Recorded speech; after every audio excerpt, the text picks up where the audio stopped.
భార్యాభర్తల మధ్య కానీ, తల్లిదండ్రుల పిల్లల మధ్య కానీ సహనం, దీర్ఘకాలం సహించడానికి నేర్చుకోవాలి.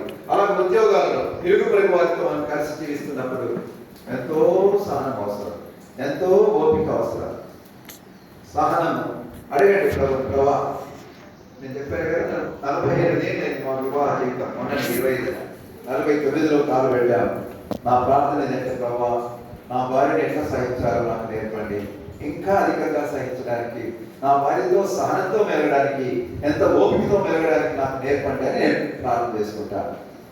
మీరు చేసుకుంటారు చెప్పండి. అసలు మాకు అవసరమే లేదనుకో సహనం. మేము సాగిస్తూనే ఉన్నాం పెళ్లి అయినప్పటి నుంచి. ఇక వాళ్ళ కొత్తగా ఏం అవసరము కాబట్టి మేము చేయమంటే మీ ఇష్టం. నేనైతే సహనం ప్రభావ నాకు అధికం చేయండి, నా సహనాన్ని దినదిన కొంచెం పెంచండి ప్రభావ, ఓపిక నాకు అధికం చేయండి. ఓపిక చాలా అవసరం.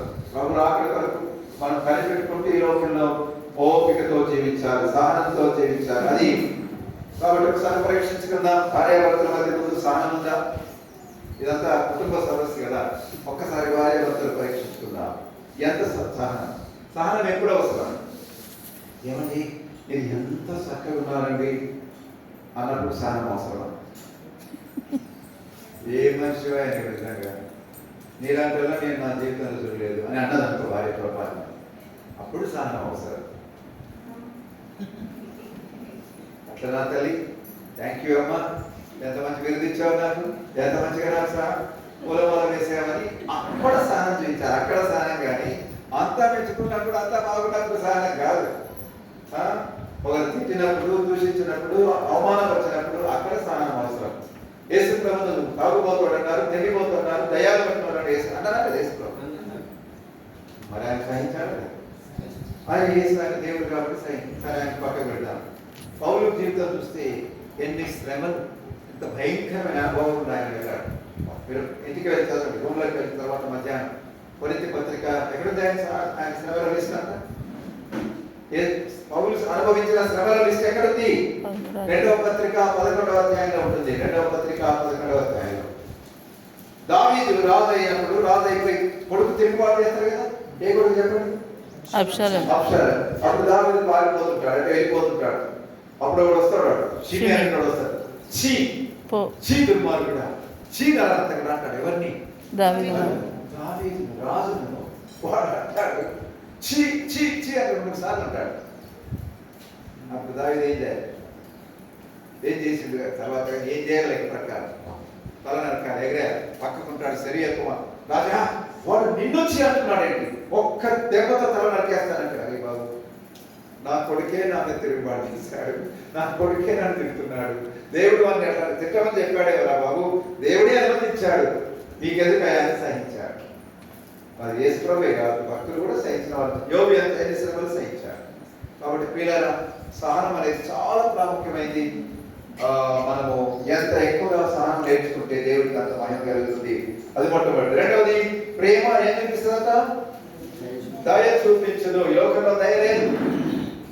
మీరు చూస్తుంటే చాలా మంది ఎంత భయంకర దినాలు ఉన్నామంటే, ఒకరినొకరు భార్య భర్తను చంపుతుంది, భర్త భార్యను చంపేస్తున్నారు. ఎన్నో లోకంలో జరుగుతున్న సంగతి చెప్తున్నారు. తల్లిదండ్రులు చంపేస్తున్నారు పిల్లలు. ఒక తల్లి పిల్లవాడిని చంపేసింది ఈ మధ్యలో ఒక వార్తలు. ఎంత భయంకరమైన విషయాలు. మరి చంపుతున్నారంటే ఏం లేదు, వాళ్ళు దయలేదు, క్రూరంగా మారిపోయామని. క్రూరత్వం అనేది పెరిగిపోయింది. దయగలిగి మనం జీవించాలి. యేసయ్య లోకంలో ఉన్నప్పుడు పేదలను, వారు కాపులు లేని గొర్రెల వలె ఉన్నందున ఆయన వారి మీద కనికర పడ్డాడు, జాలి పడ్డాడు, దయపడ్డాడు, దయ చూపించాడు. ఒక వ్యక్తి యెరూషలేమును విడిచి యెరికోకు వెలుచుడగా దొంగల చేత కొట్టబడిన, అంతే కదా బైబిల్. దొంగల చేత కొట్టబడితే మొట్టమొదటి ఆయన చూడడానికి ఆ దారిలో ఎవరు వచ్చారు? యాజకుడు వచ్చాడు, పాస్టర్ వచ్చాడు, బిషప్ వచ్చాడు. ఆయన పెద్ద బిషప్, పాస్టర్ ఎవరు? ఆయన వచ్చాడు. అమ్మా అయ్యా నేను వస్తున్నాను, మా సాయం చేయండి, చూసి చూసినట్టు వెళ్ళిపోయాడు. తర్వాత లేవీయుడు వచ్చాడు, దేవుడు ఏర్పరచుకున్న వంశానికి చెందినవాడు, మేము ప్రత్యేకమైన వాళ్ళని గర్విస్తేవాడు. వాడు చూస్తున్నట్టు వెళ్ళిపోయాడు. మూడవసారి ఎవరు వచ్చారు? సమరయుడు. సమరయుడు అంటే యూదులు అన్యుల కలవడం వల్ల పుట్టినటువంటి సంతానం సమరయ్య. సమరయ్య అంటే అతనాలు చాలా తక్కువ స్థాయికి చెందినవారు, నిమ్న జాతికి చెందినవారు, తక్కువ స్థాయికి. సో ఇండియాలో ఎస్సీ ఎస్టీస్ ఎలా చూస్తారో ఆ దినాల్లో అలా ఆ సమరయ్య గారు వెళ్తూ ఉంటే ఆ మూలుగు వినబడ్డది. మూలుగుతున్నారు, ఎవరు అరుస్తున్నారు, కేక్ వేస్తున్నారు. అలా చూశాడు దూరం నుంచి. చూస్తే మనిషి కనబడ్డాడు, మూలుగులు వినబడ్డాయి. ఆయన చూస్తున్నాను ఆయన జాలి వచ్చింది. జాలి వచ్చి దగ్గరికి పోయాడు. జాలి వస్తే దగ్గరికి పోవాలి, కానీ మళ్ళా నన్ను అడిగకూడదు బయట ఎవడా అన్నాను, నేను ఇక్కడ పర్మిషన్ తీసుకున్నావా, మాకు చెప్పేస్తుంటే మేమేమో చేస్తున్నాం అన్నాడా. ఇట్లా మనకి ఎవరైనా కష్టం ఉంటే కష్టం ఏదో ఉంటుంది ఇట్లా అనుకుంటానే కానీ దగ్గరికి వెళ్ళి జాలిపడి నూనెయు ద్రాక్షారసములు తీసి గాయకులను కట్టి వాహనం మీద ఎక్కించుకొని ఎక్కడ తీసుకెళ్ళారు, పూటకూలో వారింటికి తీసుకొని అప్పచెప్పారు. 2 దినాలు ఉన్నాయి ఇప్పుడు ప్రస్తుతానికి, నేను ఇస్తాను, వాళ్ళు వచ్చి చూస్తాను. అది దయ. మన చుట్టూ ఎంతో మంది పేదవాడు, పేదలను కనికరించేవాడు యెహోవా. పేదలను కనికరించేవాడు ధన్యుడు. ముందు పేదలను కటాక్షించేవాడు ధన్యుడు. తర్వాత పేదలను కనికరించేవాడు యెహోవాను గణపరుస్తాడు. పేదలను కటాక్షించేవాడు యెహోవాకు అప్పించేవాడట. మీరు అంబానీకి 1000 రూపాయలు ఇచ్చారు అక్కడ, ఆయన పేరు ఇక్కడ వచ్చాడు, హైదరాబాద్కి వచ్చాడు, ఇంటికి వచ్చాడు, ఆయన పైసలు ఎవరు కొట్టేశాడు, ఏం లేవు. మీ దగ్గర ఒక 1000 రూపాయలు సార్, మీరు నన్ను అడగడం కదా, ప్రపంచంలోనే మీరు చాలా ధనవంతులు. లేదు బాబు, లేరని ఆయన, నా దగ్గర ఏం లేదు చూసుకున్నానని ఒక 1000 రూపాయలు నీవు ఇచ్చామనుకో, అబ్బా ఇక ఊరికి పోయి కాళ్ళ దగ్గర వేసి గొడ్డీలు తీసేసరే నేను ఎవరికి అప్పించిన అనుకున్నావు. నా దగ్గర ఎవరికి అంబానీ, ఏ అంబానీ, అనిల్ అంబానీ కాదు, ఎవరు చెప్పండి, ఇంకా ముఖేష్ అంబానీ. ముఖేష్ అంబానీ చాలా ధనవంతుడు. మరి ఆయనకు అప్పిస్తే ఎంత గర్విస్తాం. దేవునికి సకల సృష్టికర్తకి అప్పించిన వాడు ఎప్పుడు పేదవారిని కనికరిస్తే, పేదవారి మీద దయ చూపితే దేవునికి అప్పిస్తే అంతకంటే భాగ్యం ఏం కావాలి. కాబట్టి ఆలోచన చేయండి, పేదల పట్ల, మన చుట్టూ ఉన్న వారి పట్ల, ఒకరి పట్ల ఒకరు దయ కలిగి ఉండాలి.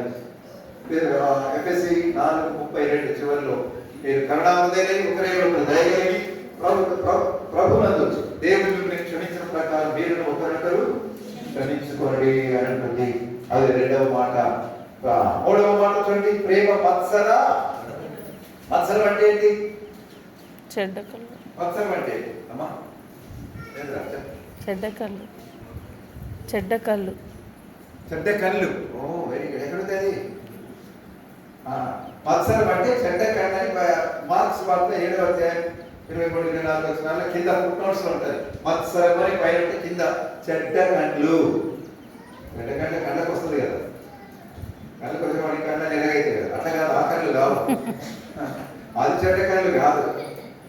ఇంకో అర్థం చెప్పండి, మత్సరం అంటే ఏంటి? వేరే వాళ్ళని చూసుకో. అసూయ, క్రోధం కాదు, అసూయ, ఓర్వలేనితనం. మత్సరం అంటే ఓర్వలేనితనం. ఆడవాళ్ళంతా పాటలు పాడుతున్నారు, సౌలు వేల కొలదియు దావీదుకు 10,000 కొలది హతమార్చురే అని అంటాడు సౌలు. ఈ ఆడలకు భయం లేదు. నా ముప్పు తిని నా రాజ్యంలో ఉండి ఎవరిని ఎక్కువ మెచ్చుకుంటున్నాడు? దావీదు. అక్కడ మొదలైంది ఆయనకు అసూయ. సమూయేలు మొదటి గ్రంథం 18వ అధ్యాయం 9వ వచనంలో, కాబట్టి నాట నుండి సౌలు దావీదు మీద విషపు చూపు. ఏ చూపు? ఏంటా విషం? ఓర్వలేనితనం, అసూయనే విషం. అసూయ ఉంటే నాకు అసూయ ఉంది అనుకోండి, నాకు సాగల మీద అసూయ ఉంది, అది నేను నాకు నష్టమా ఆయనకు నష్టమా? అసూయ మనల్ని తినేస్తుంది, అసూయ మనల్ని పాడు చేస్తుంది. నేను పాడైతా, నా కుటుంబం పాడైతా. సౌలు ఏమయ్యాడు? అసూయ వల్ల తాను పాడగాడు, కుటుంబం అంతా నాశనమైంది, రాజ్యం అంతా పోయింది. కాబట్టి అసూయ చాలా భయంకరమైంది. యేసుప్రభు శిష్యుల్లో నాకు ఫేవరెట్, నాకు ఇష్టమైన శిష్యుడు ఎవరంటే యోహాను. యోహాను ఎక్కడ కూర్చునేవాడు? పాదాల కూర్చున్నప్పుడు ఎక్కడ కూర్చునేవాడు? పాదాల యేసుప్రభు దగ్గర కూర్చున్నాము అనుకునేవాడు. రొమ్మున. అంత ధైర్యం చూడండి, మరి ఎంత క్లోజ్ చేస్తున్నారు. ఆ యోహాను ఒకసారి వచ్చి, ప్రభా ఎవడో ఒకటి నీ నామమున దయ్యములు వెలగొట్ట చూచితివి, వారిని మేము ఆటంకపరిచాం, వారి టెంట్ కూడా పడేసాం, వారి బైక్ కూడా పెరిగాం, అన్ని తీసేసాం అని వచ్చి రిపోర్ట్ ఇస్తారు. శబాష్ బిడ్డలారా, ఇటువంటి శిష్యులే కావాలన్నారు. అందరి పెట్టి కొలగొట్టే వాళ్ళు, అందరికి ఆటంకాలు కలిగేసే వాళ్ళు, మనం తప్ప ఇక అందరినీ మాట చేయండి చెప్పాడు. మనకు విరోధి కాని వాడు మన పక్షమున ఉన్నవాడే. చూడండి, యేసు రొమ్ములు ఆడుకున్నాడు కానీ అసూయత రగిలిపోతున్నాడు యోహాను. కాబట్టి కొంతమంది అంటే మన సహవాసాలలో ఇప్పుడు ఆయన భక్సి గారు అనుకుంటున్నాడు, భక్సి గారు దగ్గరగా ఎంతో అక్కడ అంత పని చేశారు, పరిచయం చేశారు. కొంతమంది మేము భక్సి గారితో ఉన్నాం, భక్సి గారికి ఛాయ్ ఇచ్చాము, భక్సి గారికి భోజనం పెట్టాము, భక్సి గారికి పరిచయం చేశాము అని అంటారు. పరిచయం చేస్తే అది గొప్ప, దేవుడు ఇచ్చిన గొప్ప. కానీ భక్సి గారి లక్షణాలు వచ్చాయా? భక్సి గారి తత్వం వచ్చిందా? భక్సి గారి విశ్వాసం వచ్చిందా? భక్సి గారి దేవుడి పైన ఆధారపడే అనుభవం అనుకుందా? భక్సి గారిలో నా క్రమశిక్షణ అనుకుందా? యేసు ప్రభు దగ్గర మరి రొమ్మును ఆనుకోవడానికి మరి ఏసే లక్షణం వచ్చిందా? రాత్రి విన్నాం కదా, పెద్ద కుమారుడు ఇంట్లోనే ఉన్నాడు, తల్లితో ఉన్నాడు, తండ్రి లక్షణం కాదు. కాబట్టి మీరు మత్సరం అనేది చాలా భయంకరమైంది, అసూయ అనేది చాలా భయంకరమైంది. నీకంటే బాగా పాడితే కొంతమంది టీచర్స్ మన పిల్లలు వెరీ వెరీ గుడ్, నువ్వు బాగున్నావురా, వాడు బాగున్నావు అంటారు. ఇంకో సార్ నీవు వచ్చి చదువు చెప్పు కానీ వాళ్ళే బాగున్నావంటే సార్ ఒకరిని మెచ్చుకుంటే ఇంకోరికి కష్టం, అసూయ. కాబట్టి అసూయ చాలా భయంకరమైంది. మత్సరం అనేది ఎముకలకు కుళ్ళు. బైబిల్లో 14వ అధ్యాయం సామెతల్లో మత్సరం ఎముకలకు కుళ్ళు కుళ్ళు కుళ్ళు. ఎముకలు కుళ్ళు పట్టాయి అనుకోండి, నిలబడుతున్నా ఎముకలు శరీరంలో ఎముకలు కుళ్ళు పడితే నిలబడలేము, కూర్చోలేము, ఏమీ చేయలేము. ఎముకలు బాగా ఉంటేనే మన శరీరం అంతా కూడా ఎముకల పైనే ఉంది కదా, లోపల ఎముకలు పైన కండరాలు తర్వాత అవన్నీ ఉన్నాయి. కాబట్టి ఎముకలు ఎంత ప్రధానమో. కాబట్టి అసూయ అనేది ఉంటే నీ కుళ్ళు, నీ శరీరానికి కుళ్ళు, మన జీవితం అంతా పాడవుతుంది. ఎంతో పాడైన వాళ్ళకి లక్షల మంది ఉన్నారు చరిత్రలో. బైబిల్లో చాలా ప్రధానమైనటువంటి ఉదాహరణ ఎవరంటే రాజైన సౌలు. అసూయతో జీవితాన్ని పూర్తిగా పాడు చేసుకొని దేవుడి నామానికి ఆయన అవమానం తెచ్చాడు. కాబట్టి ఒకసారి పరీక్షించుకుందాం. పక్కలు చక్కగా పాడితే, చక్కగా ఆరాధన చేస్తే, మంచి బట్టలు వేసుకుంటే, చక్కగా పడితే నీకు అసూయ నాకులా? నిజమైన దేవుడి బిడ్డవైతే ప్రభా నాకంటే గొప్పగా ఆయన వాడుకుంటున్నావు, మాకంటే గొప్పగా వేరే సంఘస్థులను వాడుకుంటున్నావు. కొంతమంది కొన్ని సంఘాలు ఎప్పుడన్నా వాళ్ళు ఎట్లా తయారయ్యారంటే ఏమంటారు, కూపస్థ మండూకము అంటే తెలుసా? తెలుగు ఎవరికి మండూకం అంటే తెలియదు. కప్ప. కూపస్థం అంటే బావిలో ఉన్న కప్ప అంటే అర్థమే. ఇక ఆ కప్ప ఏమనుకుంటుందంటే ఇదే ప్రపంచము, ఓయమ్మా ప్రపంచం ఎంత పెద్దగా ఉంది, మా దేశం ఎంత పెద్దగా అనుకుంటుందంట. మరి ఆ బాయే ప్రపంచమేనా? ప్రపంచం ఎంతో పెద్దగా ఉంది. అట్లా హెబ్రోన్లో చాలా విషయాలు మాదే సంఘం ఇంతవరకు మేము ఇంకెవరు లేరు లోకంలో. ఈనాడు లోకంలో దేవుడు ఎంతో మందిని, ఎంతో అనేక సంఘస్థులను, అనేక దేవుడి దాసులు ప్రపంచంలో ఎంతో గొప్పగా తెలియజేస్తున్నారు. భక్సింగ్ గారు ఒక్కరే కాదు, దేవుడు భక్సింగ్ గారి జీవితాన్ని బట్టి నేను ఎంతగానో స్తుతిస్తున్నాను. భక్సింగ్ గారు అంటే నాకు 60 ఏళ్ళ నుంచి నాకు తెలుసు. ఆయన నేను చిన్న వయసులో నేను చూశాను, గొప్ప దైవజనుడు అంతే. అయితే దాన్ని బట్టి కాదు కాదు, అతిశయం ప్రభునంతా అతిశయించాలి. మనము మరి ఎంతో మంది దేవుడి ఇతరులు వాడుకుంటే ప్రభా నీకు స్తోత్రుడు, ఆయన వారు వాడుకుంటున్నారు, నీకు స్తోత్రాలు అని అన్నారు. 4వ మాట్లాడి అతీసి పెట్టాలి మీరు. ప్రేమ డంబముగా ప్రవర్తి. డంబం అంటే గొప్పగా చెప్పుకోవడం. అది నేను చెప్పాను కదా, అంటే డంబం అంటే గర్వం అనుకోండి. అతిశయం అంటేనేమో నోటితో చెప్పడం, చెప్పకుండా కూడా గర్వం ఉండొచ్చు. డంబం అంటే మాటలు కూడా గొప్పగా డంబాలు చెప్తాడు అంటారు కదా, డంబాలు పలుకుతాడు డంబంతా. ఈ లోకంలో లోకంలో ఉన్న అంతా 3 ఏంటివి? శరీరాశ, జీవపు డంబం అంటే ప్రైడ్ ఆఫ్ లైఫ్. జీవితంలో అహంకారం, గర్వం అనేది భయంకరమైంది. మరి నిన్న మనం చూసుకున్నాం, లూసిఫర్ ఏ విధంగా గర్వించి తాను పరలోకంలో వచ్చి త్రోసివేయబడ్డాడో మనం చూసాం. రాజు అయినటువంటి నెబుకద్నెజరు గర్వించాడా? నెబుకద్నెజరు నా రాజ్యం కదా, నా రాజ్య ప్రభావమును, నా ఘనతను చాటడం కొరకై నేను కట్టించిన ఈ నగరం నాది కాదా అని అన్నాడు. వెంటనే దేవుడు దానియేలును పంపించి, రజా నీవు పరలోకమందున దేవుడిని కనబడలేదు, నీవేది దేవుడు అనుకుంటున్నావు, నీ కళ్ళు కిందనే ఉన్నాయి, నీ భవనాల మీద ఉన్నాయి కానీ దేవుడి మీద లేదు. కాబట్టి నీవు అరణ్యానికి నిన్ను దేవుడు తన్నేస్తాడు, నడిపిస్తాడు. అక్కడ నువ్వేం చేస్తావు? గడ్డి తింటావు, నీవు పశువులతో జంతువులతో గడుపుతావు. మరి దేవుడు నేను నేను నేను గడిపించింది కాదా అంటే అహంకారం ఎక్కడ నడిపిస్తుంది? గర్వం ఎక్కడ నడిపిస్తుంది? గర్వం నాశనం నడిపిస్తుంది. అహంకారం పడిపోవడానికి కారణం అవుతుంది. ఇందిరాగాంధీ ప్రపంచంలో చాలా గొప్ప నాయకురాలు. ప్రపంచంలో 3 స్త్రీలు చాలా గొప్పవారు. అప్పుడు ఇందిరాగాంధీ, గోల్డా మేయర్ అండ్ సిరిమావు బండారు నాయక్ అని శ్రీలంకలో వెళ్ళిన ప్రైమ్ మినిస్టర్. వీళ్ళు ఇంగ్లాండ్ ఆమె గోల్డా మేయర్ ఏమో అమెరికా ఇజ్రాయెల్ ప్రైమ్ మినిస్టర్. తర్వాత మార్గరెట్ థాచర్ అని 4 స్త్రీలు ప్రపంచంలో చాలా గొప్ప పేరు తెచ్చుకున్నారు. అందరూ ఇందిరాగాంధీ.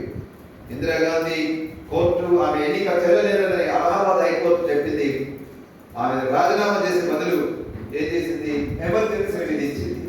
ఎమర్జెన్సీ విధించి ఆ ప్రతిపక్ష నాయకులందరినీ మధ్యరాత్రి మొరార్జీ దేశాయ్, నీలం సంజయ్ రెడ్డి, అతుల్య ఘోష్ అందరినీ పట్టేసి జైల్లో పడేసింది. ఇందిరాగాంధీకి ఎంతమంది పిల్లలు తెలుసా? ఎంతమంది కొడుకు? 2 కొడుకు. ఒక ఆయన రాజీవ్ గాంధీ, రెండవ ఆయన సంజయ్ గాంధీ. ఈ సంజయ్ గాంధీ పని లేని పాట లేకుండా తల్లి దగ్గర వచ్చి అంత పాడు చేసి భయంకర సలహాలు ఇచ్చి మనుషులందరినీ బలవంతంగా పట్టి వాళ్ళకు టుబెక్టీ ఆపరేషన్, టుబెక్టమీ రెసెక్టమీ ఆపరేషన్ చేయించి అంత భయంకరంగా చేసి తర్వాత ఏమైంది తెలుసా మీకు? మొట్టమొదటిసారిగా 77లో చరిత్రలో కాంగ్రెస్ ఓడిపోయింది. మొట్టమొదటిసారిగా ప్రైమ్ మినిస్టర్ గా ఉన్న ఆమె ఓడిపోయింది. ఎవరన్నా?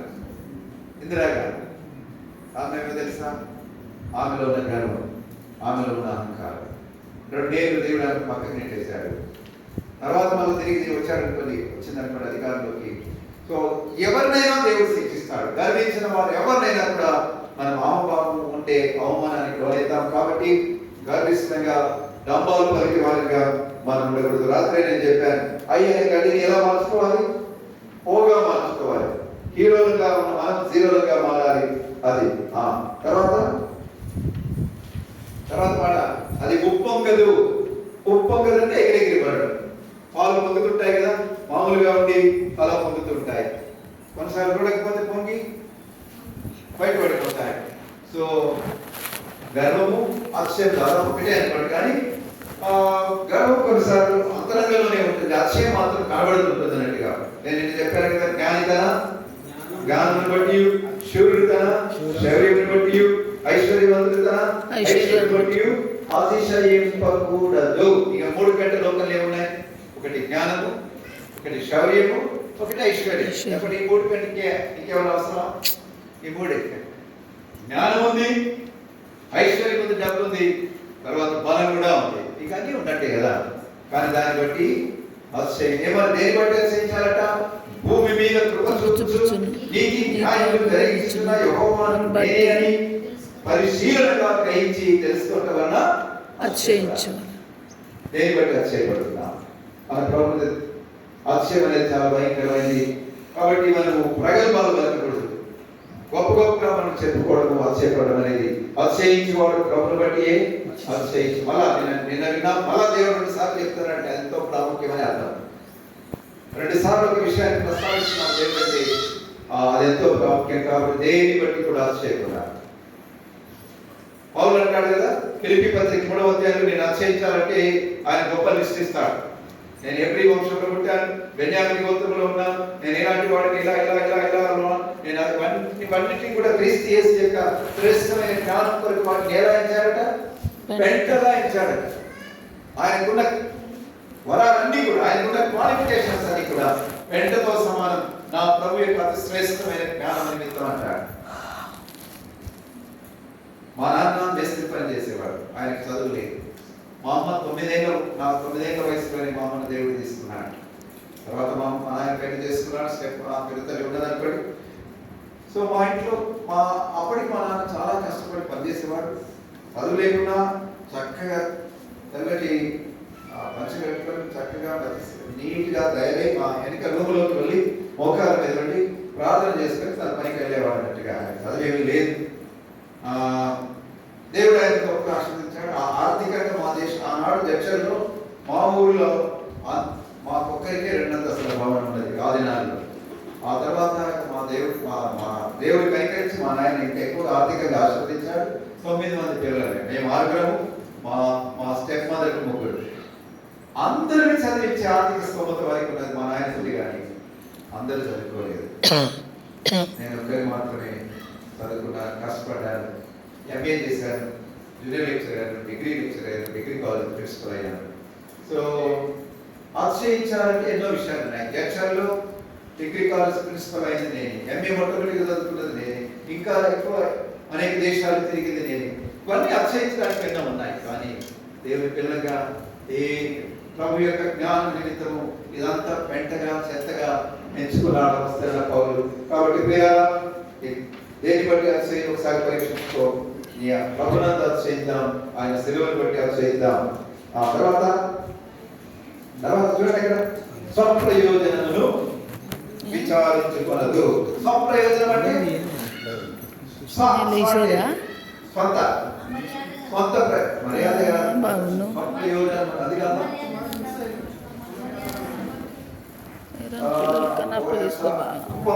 అమర్యాదగా నడవదు. అది ఎవరు చెప్తలేదు. Very good.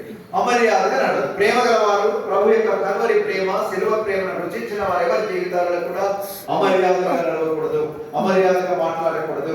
ఎవరిని మనం అగౌరవపరచము, ఎవరిని మనం ఇన్సల్ట్ చేయము. ఎంతో సభ్యతగా మర్యాదగా క్రైస్తవులు అంటే ప్రభు నమ్మిన బిడ్డలంటే మనం ఎంతో మర్యాదగా ఉండాలి, సభ్యతగా ఉండాలి. మన మాటల్లో, మన జీవితంలో ఎంతో ఆదర్శమా, వాళ్ళు ఎంత చక్కగా మాట్లాడతారు, ఎంత యథార్థంగా మాట్లాడతారు, ఎంత ప్రేమతో మాట్లాడతారు అని ఇతరులు మన గురించి చెప్పే రీతిలో మాట్లాడాలి. దానియేలు నెబుకద్నెజరు ఆయన రాజభవనంలో పనిచేయడానికి కొంతమంది యువకులు ఏర్పాటు చేస్తున్నాడు కదా, ట్రైనింగ్ ఇస్తున్నాడు కదా.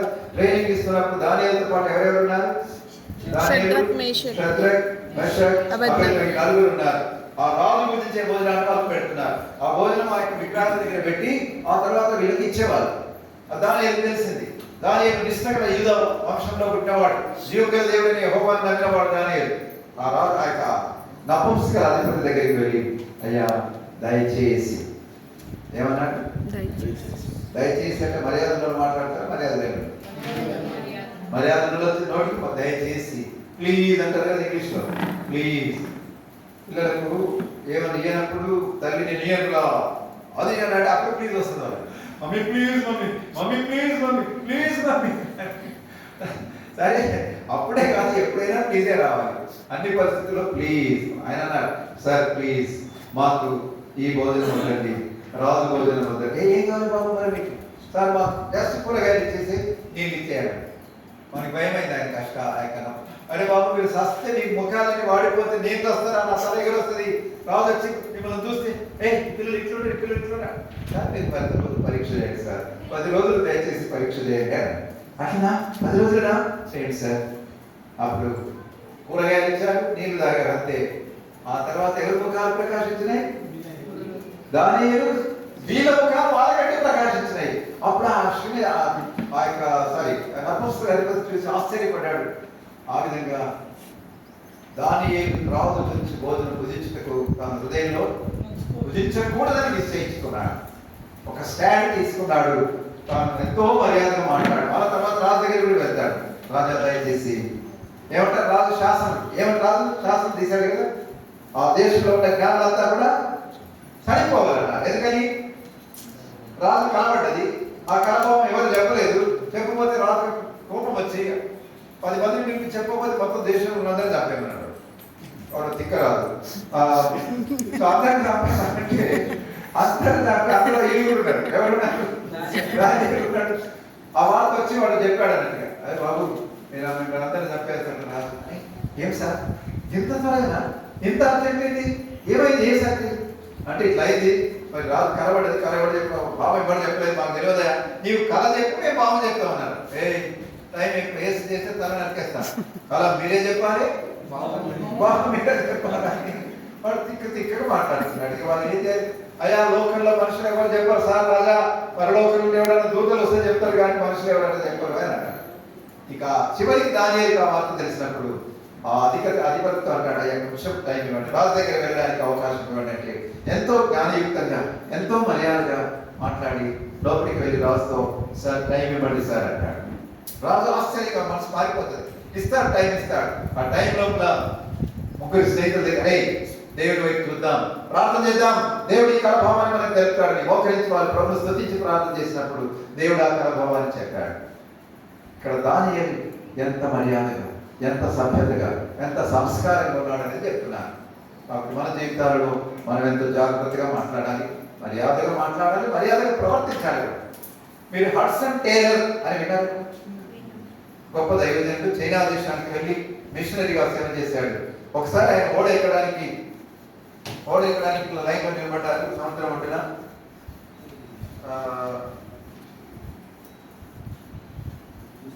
నిలబడి ఇంటి నుంచి వాడు చైనా దేశస్తుడు వచ్చి ఆయన నెట్టేశాడు.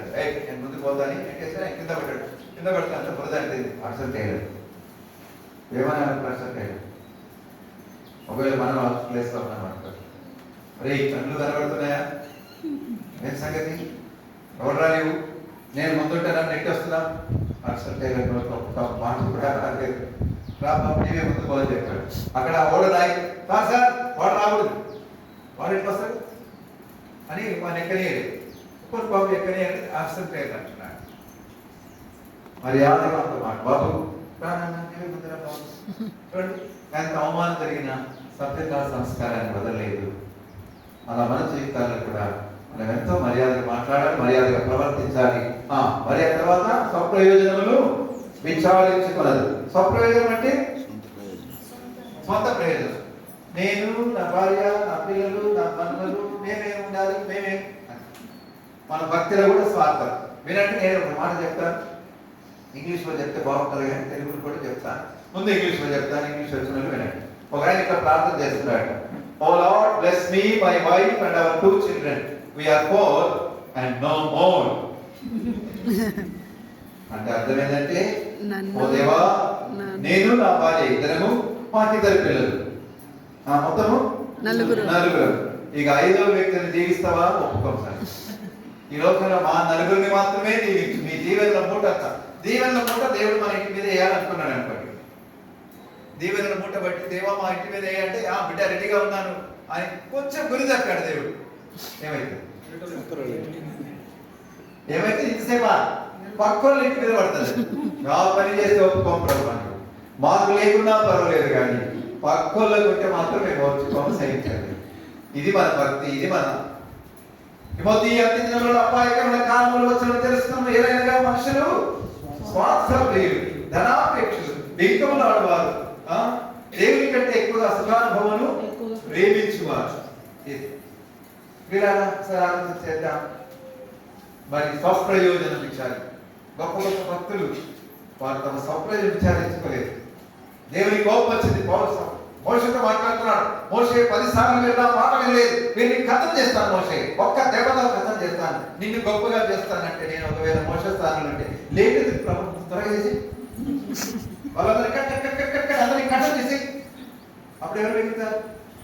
నేనే మిగులుతాను. కొంతమందికి ఎట్లుంటుందండి, అందరూ చచ్చిపోయింటే బాగుందా, నేను ఒక్కరిని మిగిలితే బాగుందా అన్నారు.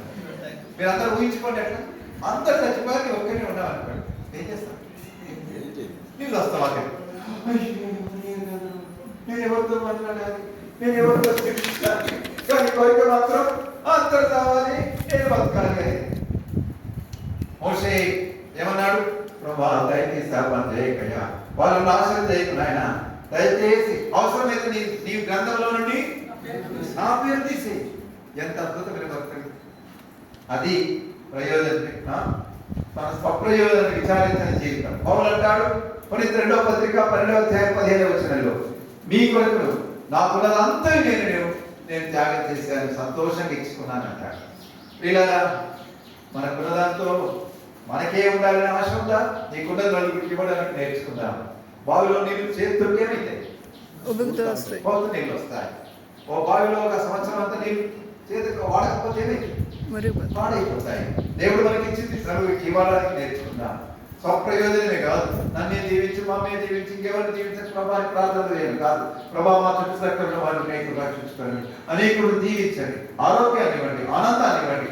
మా సంఘమే కాదు, ఇంకా అనేక సంఘాలు ప్రపంచమే, వారందరూ దీవించండి. సంఘమే కాదు, మొదటి పత్రిక 2వ అధ్యాయం దేవుడి మనుషులందరి కొరకు, రాజుల కొరకు, అధికారుల కొరకు, అందరి కొరకు విజ్ఞాపనలు ప్రార్థన చేయాలి కదా. కులం ఏదైనా, మతం ఏదైనా, నేను మొన్న అడిగాను ఒక మీటింగ్లో అడిగితే మీరు ఎంతమంది మోడీని బట్టి దేవునికి ఎప్పుడైనా థ్యాంక్స్ చెప్పారండి? మోడీని బట్టి థ్యాంక్సా? ఏం చెప్తున్నారు సార్ అని అంటున్నాను ఆయన. మరి బైబిల్ ఏం చెప్తుంది చదవండి, అది చూడండి ఒకసారి. తిమోతికి రాసిన మొదటి పత్రిక 2వ అధ్యాయంలో రాజుల వరకు, అధికారుల వరకు, మనుషులందరి వరకు అక్కడ ఏముంది చూడండి సార్, చదువుతుంది. జాగ్రత్త వినండి. విజ్ఞాపనలు, ప్రార్థనలు, యాచనలు, కృతజ్ఞత. మూడికి బాగున్నాయి, 4 రాలేదు. దేవా మీరు మాకు 3 ఇచ్చినందుకు వందనాలు చెప్పాలి. మాకు రేవంత్ రెడ్డిని ఇచ్చినందుకు వందనాలు. ఎవరైనా కూడా ఏ పార్టీ అయినా అధికారులు దేవుడు ఇస్తేనే వస్తారు, అధికారులు సొంతంగా వస్తారు. అధికారులు నియమించుతా, అధికారాలను తీసిపెట్టి ఎవరి చేతిలో? కాబట్టి మరి దేవుడికి వందనాలు చెప్పాలా లేదు? ఆయన మనకు అనుకున్నది లేకపోవచ్చు, ఆయన ఒక క్రైస్తవ వ్యతిరేక కావచ్చు. అంత మాత్రాన పండ్లు కొరికి ప్రభావ, స్వర్గ తీసే ప్రభావ, వారి కథలు చేసేసే ప్రభావ, వారి నాశనం చేసే ప్రభావ అని ప్రార్థన చేయకూడదు. వారి బుద్ధి మాత్రమని ప్రార్థన చేయాలి, ఆలోచన మాత్రమని ప్రార్థన చేయాలి కానీ.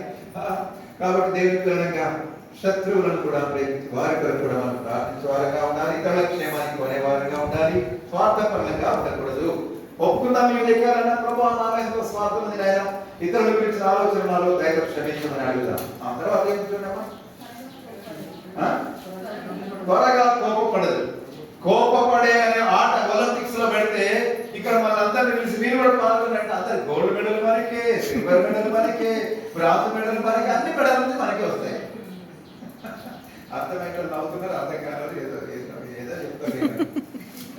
ఇక్కడనే ఒలింపిక్స్ ఇచ్చిపెట్టండి, ఇక్కడనే మన బయట కిందికి తీసుకెళ్ళి మీరు చూద్దాం ఒకరి మీద ఎంత పడతారు, కోపపడండి అంటే ఇక అయిపోయాయి. ఇక పోటీ పడి భార్య కంటే భర్త, భర్త కంటే భార్య కోపడి చెప్తే అప్పుడు ప్రైజులన్నీ మనకే వస్తాయి. ప్రేమ త్వరగా కోపపడడం లేదా ఏమన్నది ఆడన్నమాట. కోపపడదు అన్నదా, త్వరగా కోపపడదు. కోపపడడం పేరే ప్రతిదానికి కోపపడదు. పిచ్చి కోపం అంటారు కదా, కొంతమందికి పిచ్చి కోపం వస్తుంది తల్లిదండ్రులకు. ఒకసారి పిల్లలకి ఇష్టం వచ్చినట్టు కొడుతుంటారు, పశువులు కొట్టినట్టు కొడుతుంటారు. కొంతమంది భర్తలకు ఇష్టం వచ్చినట్టుగా భార్యను కొట్టే భర్తలు ఉన్నారు. మీకు భర్తలను కొట్టే భార్య తెలుసా? చెప్పండి, తెలుసా? తెలిసిన భర్తల్ని కొట్టే భార్య మాకు తెలియడమేంటి, అప్పుడు మేమే ఆ లిస్టులో ఉన్నామంటారు. సరే, మాకు తెలుసు భార్యను కొట్టే భర్తల్ని కొట్టే భార్యలు కూడా ఉన్నారు. ఎంత దుఃఖకరం. భార్యను కొట్టే భర్తలు, భర్తలు కొట్టే భార్యలు. అక్కడ ఏమాట విషయం చెప్తున్నాను, త్వరగా కోపపడదు. ఒక మాట, ఇది కొంచెం మీకు వినడానికి కొంచెం ఇబ్బంది కావచ్చు కానీ క్షమించండి, కానీ వినండి. ఒకడు పని చేసుకుంటూ ఉన్నాడు. పని చేసుకుంటూ ఉంటే వాళ్ళ ఫ్రెండ్ వచ్చాడు. అరే ఏం చేసుకుంటున్నాడు? అయ్యి కనపడతలేదు, పని చేస్తలేదు. ఏం పని బుద్ధి లేడా? ఏమైందంటే వాడు వచ్చి నీ పిల్లల్ని ఎత్తుకపోయినా, నీ భార్యను ఎత్తుకపోయాడు. ఎవడు నా భార్యను ఎత్తుకపోయినా? ఎక్కడ పోయిండు? ఎక్కడ దిక్కుపోయాడు? అక్కడ తూర్పు దిక్కుపోయాడు అని.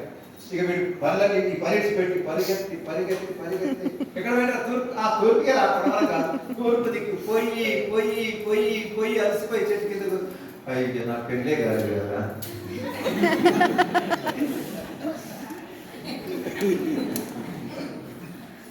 అంటే ఇది వినడానికి కొంచెం ఎఫెక్ట్ ఉండొచ్చు కానీ మీరు అర్థం దాంట్లో అర్థపెట్టుగా ఇచ్చాడు. అంటే అనవసరంగా కోపడ్డం, పిచ్చి కోపం మనకు రావడం. క్రీడలు ఒకసారి ఆలోచిస్తుంది. కోపం అనేదంట గుణవంతుల దుర్గుణం అంటది. గుణవంతుల దుర్గుణం. గుణవంతులు అంటే మంచి గుణాలు ఉన్నవారు. మంచి గుణాల్లో ఉండే ఒక దుర్గుణం ఏంటి? కోపం. మహాదైవజనుడైన మోషే దేన్ని బట్టి తాను వెళ్ళలేకపోయాడు కదా? అంతవరకు ఆయన ఎంతో సహించాడు కానీ ద్రోహులారా అని అంటాడు. ఏమని పిలిచాడు? అట్లా పిలువ దేవుడి సేవలు, దేవుడి ప్రజలు. ద్రోహు మాట్లాడమన్నాడు దేవుడు. ఆయన ఏం చేశాడు? ఎన్నిసార్లు కొట్టాడు? 2 సార్లు కొట్టాడు. వాళ్ళని కొట్టాడు, మాట్లాడమన్నాడు దేవుడు. కాబట్టి మోషే, నా ప్రజల ముందు నా పరిశుద్ధతను మీరు సన్మానించలేదు కాబట్టి మీరిద్దరు కనానుకు వెళ్ళారు. మోషే, ప్రభా ఒకసారి వెళ్ళే అవకాశం లేదు. 3 సార్లు అడిగాడు కానీ దేవుడు నో స్టాప్, ఇంకా అడగలేదు. అవసరం లేదుగా ఆ పర్వతం మీద ఎక్కువ, అక్కడ కనబడుతుంది చూడు, అంతే కానీ అందులో కాలు పెట్టే అవకాశం నేను నీకు ఇవ్వను. ఆ మాట చదివినప్పుడు అంత గొప్ప సాత్విక భూమి మీద ఉన్న వాళ్ళందరిలో మిక్కిలి సాత్వికుడు. మరి ఆయన కోపం చేత ఎంత నష్టాన్ని తెచ్చుకున్నారో ఒకసారి ఆలోచిద్దాం. సో మాట్లాడటకు దాని కోపపడటం అని కూడా ఉంది. యాకోబు పత్రిక 1:19 కోపపడదా, అవసరతను బట్టి కోపడడం మంచిది, న్యాయ కోపం మంచిది.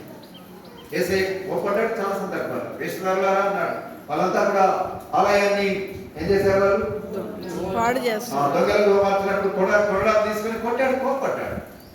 న్యాయ కోపం మంచిది, సందర్భాన్ని బట్టి సమయాన్ని బట్టి కోపం మంచిది. కానీ అనవసరమైన కోపం, పిచ్చి కోపాలు అనేవి త్వరగా కోపడుతుంది, మూర్ఖ లక్షణాలు. కాబట్టి ఒకసారి ఆలోచిద్దాం. భార్య భర్తల మీరు పరీక్షించుకోండి, ఒకరి పట్ల ఒకరు ఎలాంటి మనం ఎలా, అలాగే పిల్లల పట్ల మనం ఎన్నిసార్లు అనవసరంగా కోపడుతున్నాం. త్వరగా కోపపడదు. తర్వాత అపకారములు మనసులో ఉంచకూడదు. నిన్ననే చెప్పాను ఇది. నేను ఎవరైనా ఏమైనా కీడు చేస్తే మనసులో పెట్టుకుంటాం, భర్త ఏమన్నంటే మనసులో పెట్టుకుంటాం, భార్య ఏమంటే మనసులో పెట్టుకుంటాం. మనం కూడా బదులాలేనా అంటే తెలుసు కదా, ఉర్దూ తెలుసు కదా, బదులాలేనా అంటే ప్రతీకారం తీసుకోవడం, పగ తెచ్చుకోవడం, ఎదురు చూస్తుంటాం పగ తెచ్చుకోవడం. కొన్నిసార్లు భర్తలు అత్తమామల ముందు మీ అమ్మ మీ తల్లిదండ్రులు మీ ఇంటికి వచ్చారు, భర్త అనవసరంగా కోపడ్డాడు మీ మీద, మీ తల్లిదండ్రులు చూశారు, మీకు బాధ అనిపిస్తుంది కదా. మీ తల్లిదండ్రులు మీకు సంతోషమా? సంతోషం కాదు, స్త్రీలకు ఏదో బాధ అనిపిస్తుంది. అప్పుడు ఇవే ఇక మనసులో పెట్టుకున్నది, ఎంత తీసేద్దామన్నా తీసేయకపోతే అయితే లేదు. సరే, ఆమె కూడా ఛాన్స్ కొరకు ఎదురు చూస్తుంది. ఒకసారి ఏదో పిల్లగాని బర్త్డే ఉంది, ఇక ఈ అబ్బాయి తల్లిదండ్రులు వచ్చారు, వాళ్ళ కుటుంబీకులు వచ్చారు, ఇక్కడ అమ్మాయి కుటుంబీకులు వచ్చారు. వచ్చినప్పుడు ఇక ఇదేనా నాకు గోల్డెన్ ఛాన్స్, ఇంకొక ఛాన్స్ నాకు రాదు, నేను పగ తెచ్చుకోవడానికి. సార్, ఆ రోజు మా అమ్మలు ఉన్నప్పుడు నేను ఇట్లా అన్నావు, ఇక నేను నాకు మాటలు రావనుకున్నావా అని వాళ్ళు ఉన్నప్పుడు ఇష్టం మాట్లాడి పగ తెచ్చు, అంటే ప్రతీకారం తెచ్చుకొని మాటలు మాట్లాడేది. కారణం ఏం చెప్పండి, ఇంకా ఆమె అపకారాన్ని మనసులో పెట్టుకున్నది, ఇంకా దాచిపెట్టుకున్నది. అట్లా దాచిపెట్టుకోకూడదు. ఒక భార్య భర్తలను వాళ్ళు ఊరికే కొట్లాడుకునే వాళ్ళట. కొట్లాడుకుంటే కౌన్సిలర్స్ అంటే సలహా ఇచ్చేవారు. భార్య భర్తలకు సలహా ఇస్తారు కదా కొంతమంది, ఎట్లుండాలి. పోయారట ఆయన దగ్గరికి పోతే, పోయేసరికి ఆమె 10 పేజీలు రాసుకొని వచ్చింది. ఏం రాసుకొని వచ్చింది? ఏం రాస్తుందని మీరు ఊహించారు? నా భర్త ఇట్లా అన్నాడు, పలానా రోజు ఇట్లా అన్నాడు, వాళ్ళ ముందు ఇట్లా అన్నాడు, వాళ్ళ అమ్మల ముందు ఇట్లున్నాడు, మా వాళ్ళ ముందు ఇట్లా అన్నాడు, అందరు బజార్లు ఇట్లా అన్నాడు అని లిస్ట్ అంతా రాసుకొని వచ్చి, సార్ ఇట్లున్నాడు మా భర్త. మరి సలహాలు చెప్తే వినడానికి సిద్ధంగా ఉండాలి. కానీ మనం కొట్లాడినప్పుడు మనం అవుతుంది. మీరు ఒక ప్రశ్న వేసుకోండి. కొట్లాడినప్పుడు నేను అడుగుతాను, మీ భర్తలో ఉన్న కొన్ని మంచి లక్షణాలు చెప్పాము. ఇక మంచి లక్షణాలు ఉంటాయి, ఇంకొకటి అర్థం అనుకోని అసలు మంచి లక్షణాలు లేనే లేవు, ఉంటాయి కానీ కనబడవు. అప్పుడు కళ్ళన్నీ వేరే కోపతాపాలతో నింపబడతాయి. అట్లనే భార్యను భర్తను, అయ్యా మీ భార్యలో ఉన్న ఒక మంచి లక్షణం చెప్పవయ్యా. కొంతమంది ఒక మంచి లక్షణం ఉంది సార్, కానీ చెడ్డవి ఎక్కువ ఉన్నాయి సార్ అంటారు. మంచి లక్షణం ఉంది, ఇక చెడ్డవి ఎక్కుంటే ఆ మంచిది మునిగిపోతుంది, ఇక చెడ్డవే కనబడుతుంది. మనం సాధారణ మంచిని చూడము, చెడ్డనే చూస్తాం. చిన్న దాన్ని బట్టి మనం మనిషిని పూర్తిగా చెడ్డదే అని అనుకుంటాం. అది ఎప్పుడు ఉండకూడదు. మనసులో అపకారాన్ని పెట్టుకుంటే, మీరు ఆడవాళ్ళు పీటర్ ఎప్పుడైనా వంట చేసేటప్పుడు వంటగదికి పోతావా? చెప్పు, నాకు పోతావా? చెప్పువా? పోతావు, ఓకే. నిన్న చేసిన వంట ఎత్తి ఆ కూర తీసి పక్కన పెడుతుంది అని ఎప్పుడైనా చూసినావా? మగవాళ్ళు చెప్పారు, భర్త భార్య కొన్నిసార్లు నిన్నటి కూర అట్లనే పెడతారు, నిన్న తీసేయరు, ఇవాళ తీసేయరు, రేపు కూడా తీసేయరు, 3 రోజులు ఉంటుంది. అప్పుడేమైంది? అప్పుడు భర్త ఉండలేక భర్త పోతుంటాడు. అప్పుడు నా భార్య ఒకసారి దయచేసి కిచెన్ కాదు, ఇవాళ కూర్చొని మంచిగా చదువుకోపో, ఏమన్నా బైబిల్ చదువుకు ఇంకేమన్నా చదువుకో. కిచెన్కి వస్తే ఆమె మర్చిపోయింది కనబడలే, ఉంటే నీకే కనబడ్డది అది అంటాడు. దాచుకుంటే వాసన వస్తుంది, వాసన వస్తే ఇల్లంతా వ్యాపిస్తుంది, అందరికీ తెలుస్తుంది. కాబట్టి హృదయంలో ఏవి కూడా కీడు చేసే లక్షణం ఎప్పుడు ఉండకూడదు, పగ తీర్చుకునే లక్షణం ఎప్పుడు ఉండకూడదు.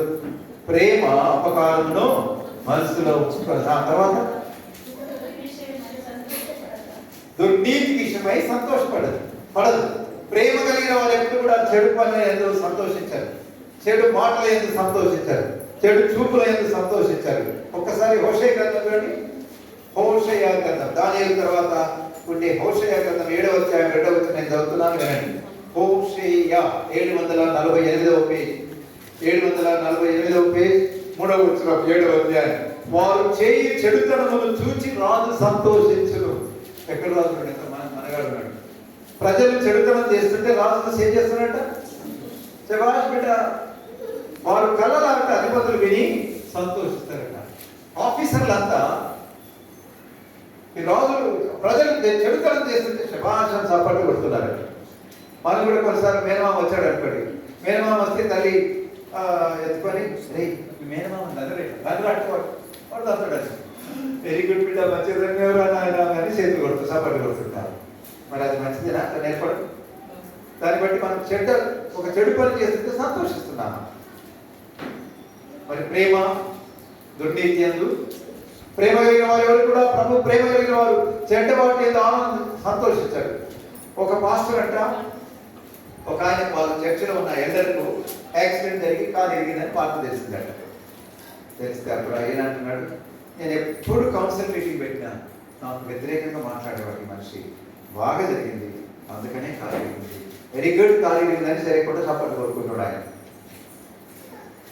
అది మంచిదేనా? అది క్రైస్తవతే? ప్రభు మనసా? అది ఆయన కీడు జరిగింది సంతోషిస్తున్నారు. దాన్ని ఏమంటారు? శాడిజం అంటారు, వైశాచిక ఆనందం అంటారు, విశాచిక ఆనందం. పిల్లలు కొట్లాడుకుంటా వాడు కొడతాడు, కొడితే వాడికి ఏడుపు రాదు, ఏడుస్తలేదు మళ్ళీ డేర్ అంటాడు. అప్పుడు ఏడుస్తుంటే వెరీ గుడ్, మంచిగా ఏడుస్తున్న వీళ్ళు అయితే కొంచెం మంచిగా పదవి కొడుతు. ఇది మన లక్ష్యాలు. దాన్ని శాడిజం అంటారు. భార్యలు కూడా, భర్తలు కూడా కొంతమంది భార్యలను ఏడిపిస్తూ బాగా ఏడుస్తుంటే సంతోషంగా ఉంటాయి. ఇప్పుడు నేను కోరినట్టు ఏడ్చినాను, నీ బతుకంతా ఎట్లుండాలి అన్నట్టుగా ఉంటారు కొంతమంది. చెడుతనం మనం ఎప్పుడు కూడా సంతోషం. ఎవరికి కీడు జరిగినా మనం సంతోషించకూడదు. ఒక మంచి మాట బైబిల్లో మీ జీవితాంతం జ్ఞాపకం పెట్టుకోవాలి. చూడండి, సామెతలు 24 ముగిస్తున్నాను నేను. 5-10 నిమిషాల్లో ముగిస్తాను. సామెతలు 24:17 వచ్చిన నీ శత్రువు పడినప్పుడు నీ శత్రువు పడినప్పుడు సంతోషింపము అంటున్నాడు బైబిల్. శత్రువు పడితే సంతోషించుతాడు, శత్రువు పడితేనే వద్దంటున్నాడు. మన సహవాసంలో ఉన్న వారికి ఏమైనా జరిగితే మనం కొట్లాడుకుంటే, మన సమాధానం లేకపోతే వాళ్ళకి ఏమైనా జరిగితే సంతోషిస్తారు. అదంత భయంకరమైన విషయం. కాబట్టి చెడుతనమునందు మనం దుర్నీతి యందు ప్రేమ కలిగిన వారు సంతోషిస్తారు. దేని ఎందుకు సంతోషిస్తారట? పక్కనే ఉంది కదా సంతోషం. అలాగే చూడండి, దుర్నీతి యందు సంతోషింపక సత్యమునందు సంతోషించును. దేవుని రాజ్యం అంటే ఏంటి? దేవుని రాజ్యం అంటే భోజనములు పానములు కాదు, కానీ నీతియు సమాధానములు పరిశుద్ధాత్మ యందలి ఆనందం. ఇదేని అందరి ఆనందం? పరిశుద్ధాత్మ యందలి ఆనందం. సత్యమునందు ఆనందించాలి, దేవుని యందు ఆనందించాలి, దేవుని వాక్యమును ఆనందించాలి. దేవుని పిల్లలు పనికి మాలిన విషయాలు, చెడ్డ మాటలు వినడంలో, చెడ్డ మాటలు చెప్పడంలో, చెడు కార్యాలు చేయడంలో, సాడీలు చెప్పడంలో, ఒకరి ఇంకొకరికి చెప్పడంలో, జగడాలు గుర్తించడంలో సంతోషం. కొంతమంది కొట్లాడుకుంటుంటే సపోర్ట్ కొడుతుంటారు, అమ్మా ఎంతమంది కొట్లాడుతుండే. కొంతమంది ఇలాగ అసలు కొట్లాడికే అదే ఏమమ్మా అసలు మంచిగా నేర్చుకోలేదు, వాళ్ళకి కొంచెం జగడం ఎక్కువై కొట్లాడి దూరం అయిపోతే భార్య భర్త అమ్మా నేను ఆశించింది ఎలా జరిగింది. ఇది పనికి మాలిన చెడుతనం. కానీ దేవునికి అసహ్యమైన 7 ఉన్నాయి సామెతలు. అందులో అన్నదమ్ములలో జగడము పుట్టించి వాడు దేవునికి అసహ్యుడు. కాబట్టి భార్యాభర్తలు ఐక్యతగా ఉండాలని కోరుకోవాలి, అన్నదమ్ములు ఐక్యతగా ఉండాలని కోరుకోవాలి. సత్యమునందు సంతోషించాలి, నీతి యందు సంతోషించాలి, సమాధానం యందు సంతోషించాలి, దేవుని యందు సంతోషించాలి, పరిశుద్ధాత్మ యందు సంతోషించాలి. ఎల్లప్పుడూ ప్రభునందు ఆనందించుడి. మరలా చెప్పుదును ఆనందించుడి. ఎవరు రాశాడు మాటలు? పౌలు రాశాడు. ఎక్కడి నుంచి రాశాడు? జైల్లో నుంచి రాశాడు. జైల్లో అయినా బయట ఉన్నలకు అంటున్నాడు ఎల్లప్పుడూ సంతోషం.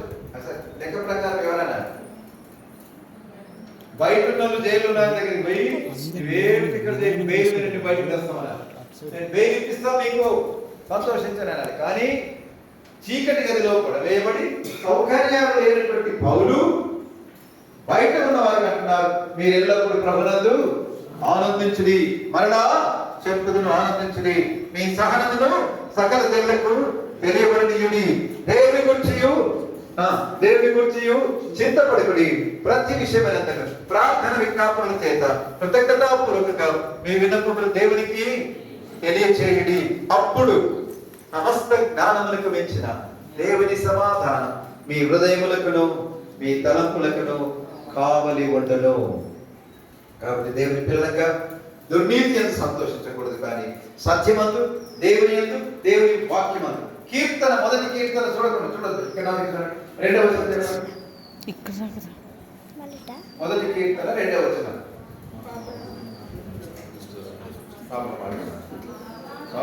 మొదటి వచనం. నేను 2వ వచనం అడుగుతున్నాను. నా మనవరాలను 7 ఏళ్ళు ఎత్తండి.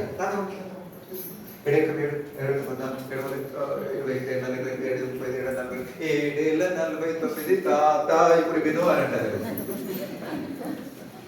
కానీ వెంటనే సెపరేట్ గా 7 ఏళ్ళు అయితే రాదు, ఇది కలుపుకోవాలి. మీకు కూడా అంటే దుస్తులు ఆలోచించుకుంటున్నాడు అది ఇది కనెక్ట్ అయితేనే దుస్తులు ఆలోచించుకుంటున్నాడు ఒక పాపన కొంచెం అది నేను అడగలేదు. యెహోవా ధర్మశాస్త్రమునందు ఆనందించు దివారాత్రము దాన్ని ధ్యానించువాడు. అది చెప్పండి అంటే అంకుల్ కాదు, ఒకటి చెప్తాం కరెక్ట్ చేస్తేనే వస్తుంది మనకు. కాబట్టి వీళ్ళగా నేను ముగిస్తున్నాను. ఇక అవన్నీ దాదాపు నేను మిగతా విషయాలు చెప్పలేదు. చూడు చివరి ఏముంది, దాని తర్వాత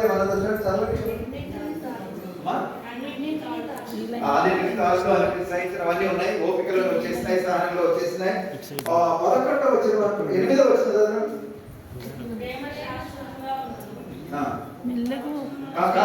పిల్లవాడనప్పుడు 11 అదొక్కటి చెప్పండి.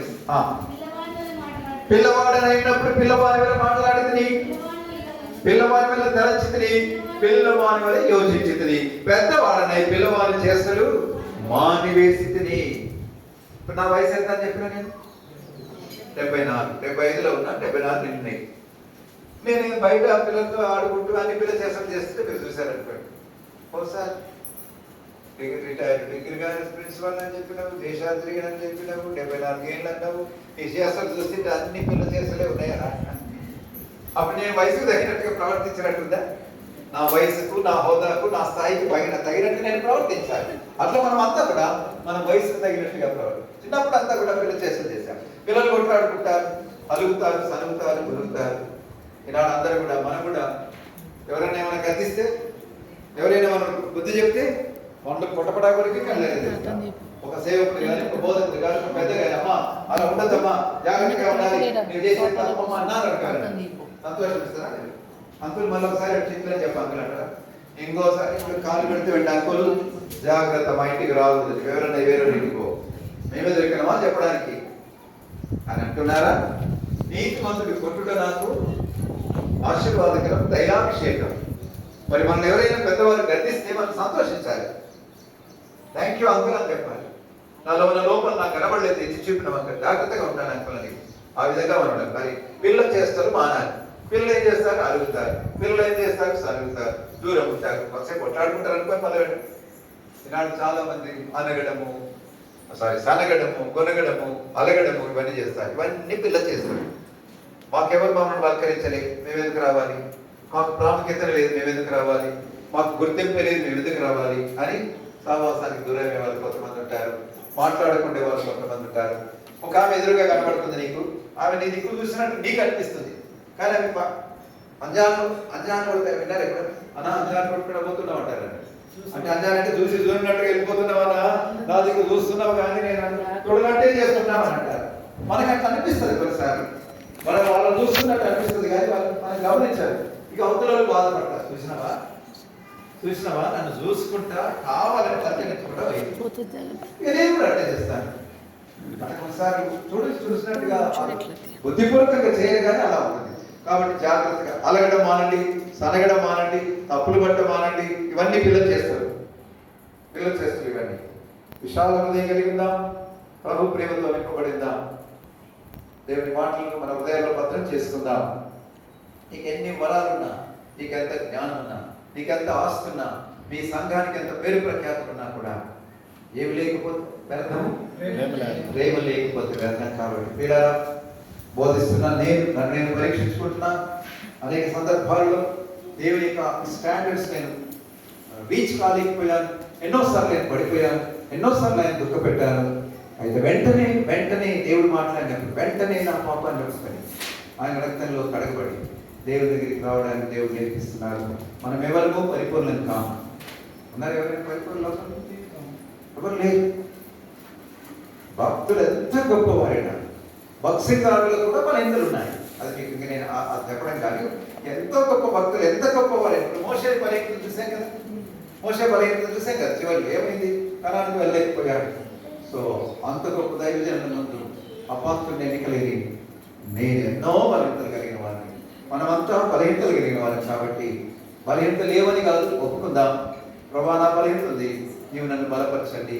ఈ బలహీనతలను నేను మా ప్రభు ఒక్కొక్కటి వాటిని ప్రక్కకు నెడుతూ మీ కృప చేత బలపరచబడుతూ మీ కొరకై మీ ప్రేమతో నింపబడి జీవించినట్టుగా నాకు సహాయం చేయండి. భార్యాభర్తల మధ్య మాకు ప్రేమ ఇవ్వండి, పిల్లలు తల్లిదండ్రుల మధ్య మాకు ప్రేమ ఇవ్వండి, సంఘంలో ఒక కుటుంబానికి మరొక కుటుంబానికి ప్రేమ ఇవ్వండి, చుట్టుప్రక్కల ఉన్న ఇరుగు పొరుగు వారి మధ్య మీ కలవరి ప్రేమను మాకు చూపడానికి మాకు సహాయం చేయండి. మా పరిపాటుల్లో, ఉద్యోగాల్లో మేము ప్రేమను అనేకలు చూపించేవారుగా కృప చూపండి అని అడుగుదాం, ప్రార్థన చేసుకుందాం. దయచేసి అందరూ మనం పరీక్షించుకుందాం. ఈ ఉదయకాలంలో లేస్తున్నాగానే ఫ్యామిలీ ప్రేయర్ అని అనుకున్నాం. సాధారణంగా ఫ్యామిలీ ప్రేయర్లో దీర్ఘంగా మాట్లాడరు, కానీ ఇంకొక సెషన్ నాకు లేదని చెప్పడం వల్ల కొంత సమయం ఎక్కువగా తీసుకున్నాం. దేవుడి విషయాలు నేర్చుకున్నాం. పిల్లల ప్రేమ ఎంత ప్రాముఖ్యమైందో, నీకెన్ని వరాలు ఉన్నప్పటికీ, నీకెంత జ్ఞానం ఉన్నప్పటికీ, నీవు ప్రవచన వరం ఉన్నా, జ్ఞాన వరం ఉన్నా, ఎన్ని ఉన్నా ప్రేమ లేకపోతే నిష్ప్రయోజనము, వ్యర్థము అనేది మనం చూశాను. కాబట్టి మధ్యాహ్నం యథార్థంగా ప్రభా, నాలో నీ ప్రేమ లేదు, నాలో ఉండబడిన లక్షణాలు మత్సరం ఉంది, కోపం ఉంది, అసూయ ఉంది. మా ప్రభా, మా తండ్రి, నాలో గర్వం ఉంది, అతిశయం ఉంది, త్వరగా కోపడే లక్షణాలు ఉంది, సహింపడి లక్షణాలు ఉంది, దయచూపని లక్షణాలు ఉన్నాయి. క్షమించండి అని ప్రభుని అడుగుదాం. ప్రభు రక్తంలో కడుక్కుందాం. దేవా, ఎన్నో విషయాలు నేను తప్పిపోయాను. ఆయన దయతో మమ్మల్ని క్షమించండి, నా భార్యను క్షమించండి, నా భర్తను క్షమించండి, పిల్లలు, మా కుటుంబాన్ని క్షమించండి తండ్రి. నెహెమ్యా ఆయన కొరకు ప్రార్థించాడు, ఆయన పాపాన్ని ఒప్పుకున్నాడు, తన ప్రజల పాపాన్ని ఒప్పుకున్నాడు.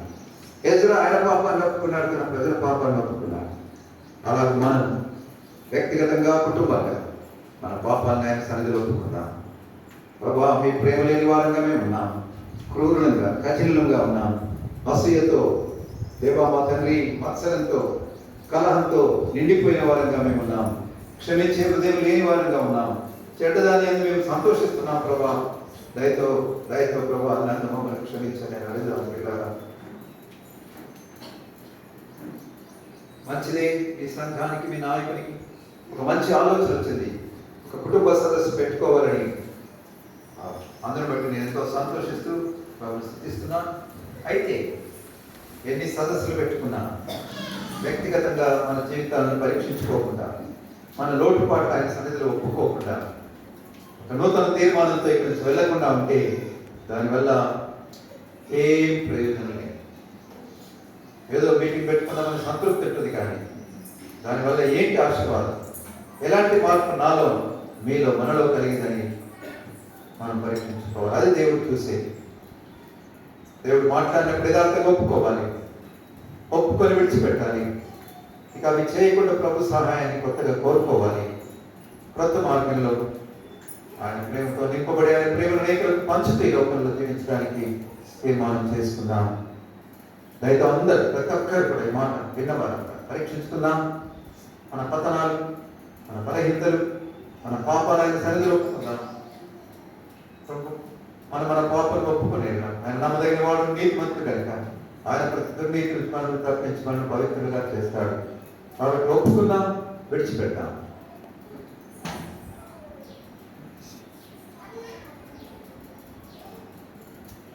నమ్మకమైన మా తండ్రి, మా గొప్ప దేవ, మీకు స్తోత్రాలు. యేసయ్య, మా ప్రియ రక్షకుని పవిత్రమైన నామాన కృతజ్ఞత కలిగిన హృదయాలతో ఈ ఉదయకాలను మీ వైపు కళ్ళు ఎత్తుకొని మేము స్తుతిస్తున్నాం. మా తండ్రి, ఈ రెండవ దినం లేదా ఈ చివరి దినం ఉదయకాలను క్రైస్తవ జీవితానికి, క్రైస్తవ కుటుంబానికి, క్రైస్తవ సంఘానికి అవసరమైన అత్యంత ప్రాముఖ్యమైనటువంటి విషయం ప్రేమ. మీ నిర్మలమైన, మీ నిష్కపటమైన, మీ నిండైన, మీ నిజమైన, నిస్వార్థమైన, నిత్యమైన కల్వరి ప్రేమ చేత మా హృదయాలను నింపబడాలని, నింపబడ్డప్పుడు ప్రభా మేము మిమ్మల్ని ప్రేమిస్తున్నాం, తోటి మానవులను ప్రేమిస్తాం. అయితే మా ప్రేమ కలిగినప్పుడు ఈ లక్షణాలు మాలో ఉండాలని మీరు కోరుతున్నారు. ఒక్కసారి మమ్మల్ని మేము పరీక్షించుకున్నప్పుడు సిగ్గుతో ఒప్పుకుంటున్నాం. ఎన్నోసార్లు ఎన్నో విషయాల్లో ఫెయిల్ అయిపోయాం. దయతో నన్ను మమ్మల్ని మీరు క్షమించండి తండ్రి. మీ రక్త క్రిందికి వస్తున్నాం, అక్కడికి పవిత్రపరచండి.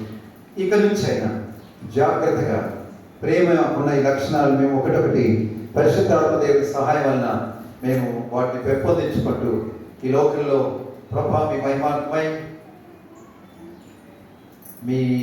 మీరు ఆశించిన మేరకు మేము ఆత్మీయంగా కట్టబడుచు, ఎదుగుచు, క్రీస్తు స్వరూప్యంలోనికి మార్చబడుతూ దేవా మీ ప్రేమను అనేకులకు పంచుతూ జీవించడానికి సహాయం చేయమని, ఇక్కడ చేరిన ప్రతి వ్యక్తిని, కుటుంబాన్ని ఆశీర్వదించమని, మీ ప్రేమ చేత నింపుమని, క్రిస్టఫర్ గారిని బట్టి, సతీమణిని బట్టి, అలాగే మిగతా కుటుంబాలన్నింటిని బట్టి దేవా మీ స్తోత్రాలు.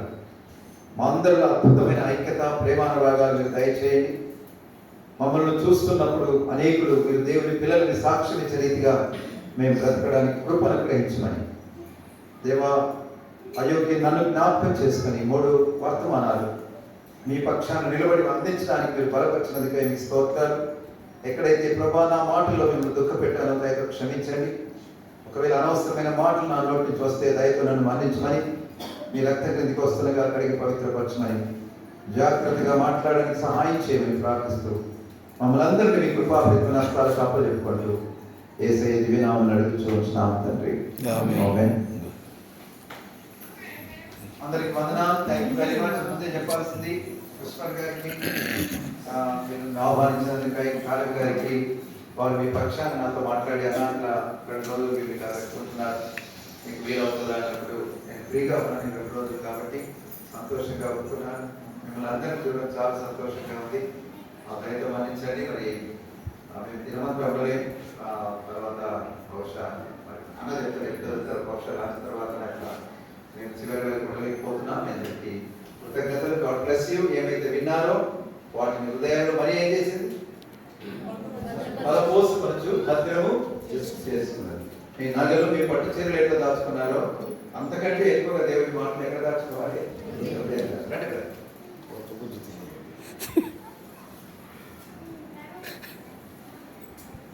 7 నుండి 8 వరకు అని చెప్పినారు మీరు. ఇప్పుడు 9 అయింది. ఇదేం టైం అని అన్నట్టు మీరు వచ్చింది 8 గంటలకు.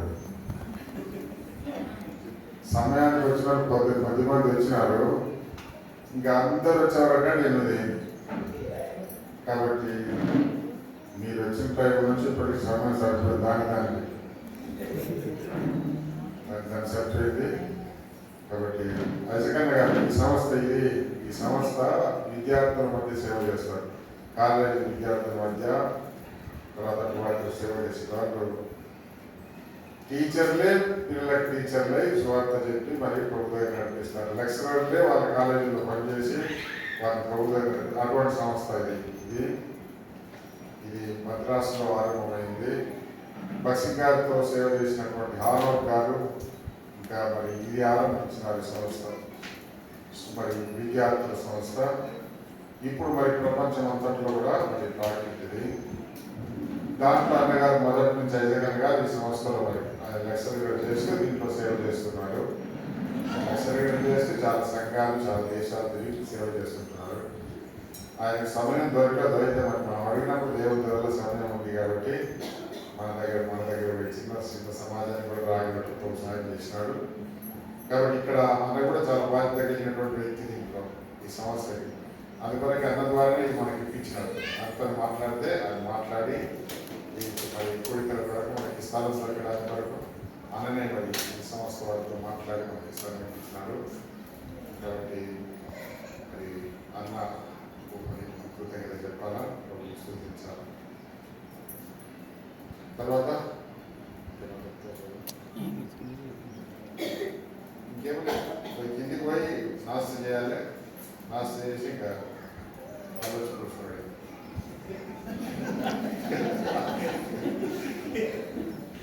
మళ్ళీ కూర్చున్నప్పుడు ఇంకా బందోబస్తు కూర్చోండి. సరే, ఒక ఫోటో ఫోటో తీయాలి. ఇట్లా ఇక్కడ నుంచి గ్రూప్ ఫోటో అందరం అందరము మనకి వాళ్ళు కూడా వస్తారు. కిందికి పోయినా ఇక్కడ ఇక్కడే ఎట్లా అట్లే కూర్చోనా? ఎట్లా కూర్చొని అన్నం తీసుకొని మూడు చేతులు కూర్చోబెడితే వాళ్ళు కూడా వస్తారు. అంకుల్ అందరూ వస్తారు. రాదు అందరూ కూర్చోవాలి. అంకుల్ అటు మొక్కలు చెప్పింది. అన్నగారు ఒక్క నిమిషం రండి, ఇక్కడికి ఒక్కసారి కూర్చుంటే. ఇద్దరం కూర్చోమను. అటు పక్క వాళ్ళు ఇద్దరికి శ్యామ్ ఇద్దరికే బెట్ట అంకుల్ వాళ్ళకి ఇద్దరికి. ఒక్క నిమిషం ఎందుకన్నా గారు వాళ్ళ బ్రదర్స్ వాళ్ళు రాలేరు. అదే